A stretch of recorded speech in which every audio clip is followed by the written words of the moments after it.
Okay, lesson 0.2. So now we're looking at multi-step equations. So yesterday it was just you had to add or subtract the constant over and then multiply or divide the coefficient over. Now you're going to have multiple things you need to do.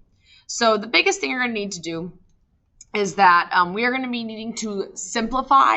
Ooh, I made my space too big. We're going to need to simplify things before we can do those steps where we need to add or subtract the constant and then move the coefficient. So things we're going to be doing, hopefully you remember some of these terms. One of the things, the biggest thing, is combining like terms. That'll be one of the first things we do, is refreshing how we combine like terms that are on the same side of an equal sign. We'll also be remembering how we distribute, and then anything else we need to do as well. Once you do all of that simplification, it does become just a two-step equation for this assignment. So that's how you kind of know you're done and ready to go and move things around and get your variable by itself, is if it becomes a two-step equation. Move the constant, move the coefficient, and you're good. Let's go ahead and look at the first example here.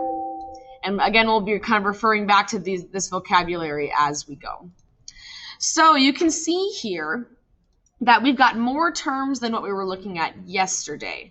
Again, a term is something like this is a term, this is a term, this is a term. They're separated by plus or minus signs. Here we have 1, 2, 3, 4 terms, so more than we were working with yesterday. So what we're going to do, we're going to follow our process here. Our first step is to draw a vertical line, as usual, to see my two sides of my equations. The reason why we need to do this is because I need to look at both sides of my equation and see if I have any like terms I can combine.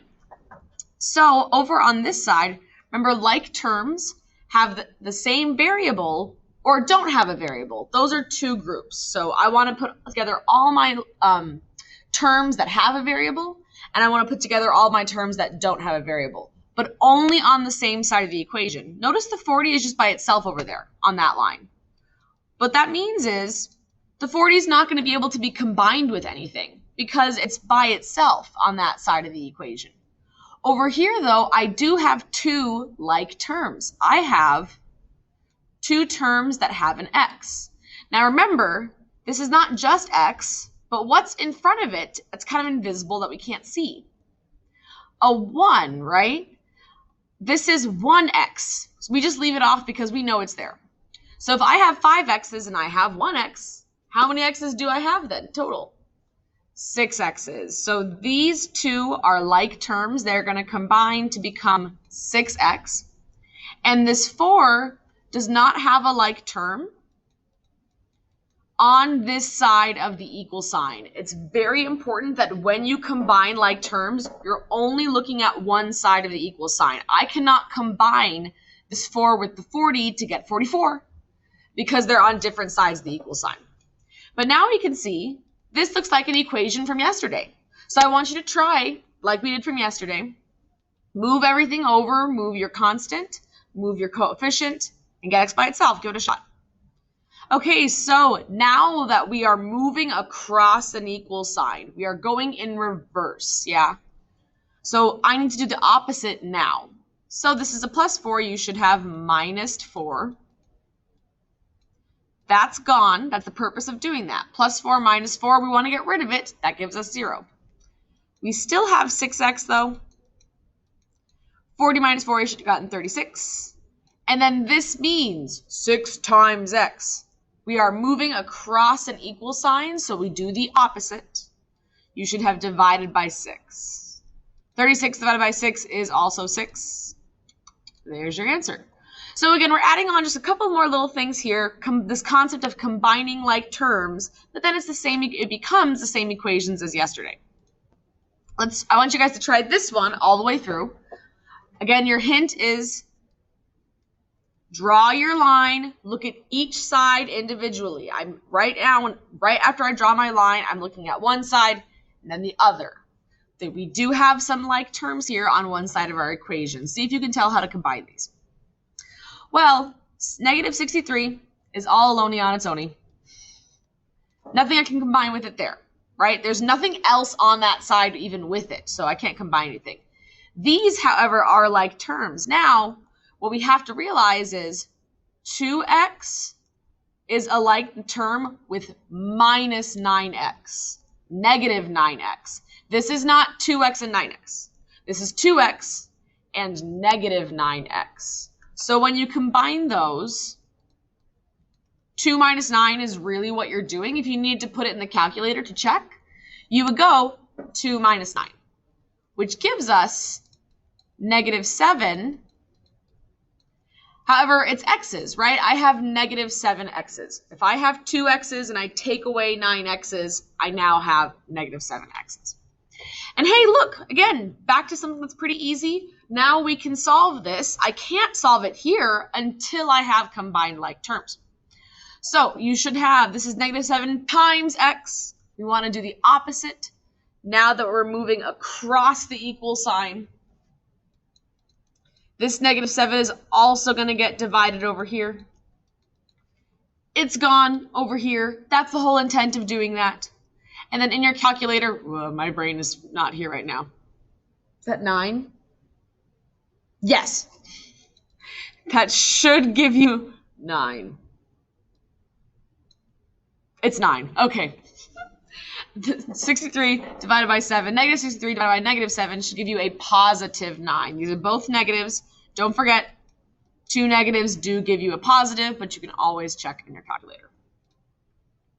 Okay, so now let's refresh distribution. So distributive property happens when we have parentheses right here. And that's, again, distribution we're doing right here.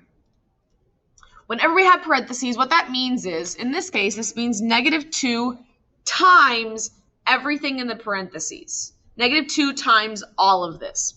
So if you can recall, what we do here is we're going to take this negative 2 and we are going to distribute it out to both of these terms. I have a 3x and I have a negative 1. Don't forget that minus sign is attached to the 1.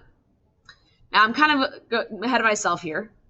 We know the first step should be to draw our line because this negative 2 is not going to be distributed out to the negative 10. Yeah, it's not on the same side of the equal sign. It only gets distributed out to what's in the parentheses. So again, this distribution means to multiply. So I need negative 2 times 3x, whatever that gets me, and negative 2 times negative 1, whatever that gets me. So try it. Negative 2 times 3x, what does that get us? Negative 2 times 3x, that should be negative 6x. Negative 2 times 3x, that gives us 6x. And now we have negative 2 times a negative 1. Well, these are 2 negatives give me a positive.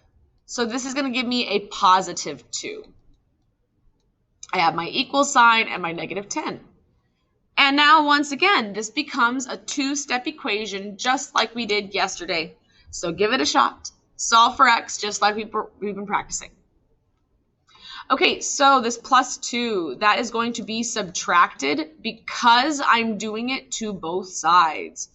If I'm moving across an equal sign, whatever I do to one side, I got to do the other. We always are doing opposites. Careful here.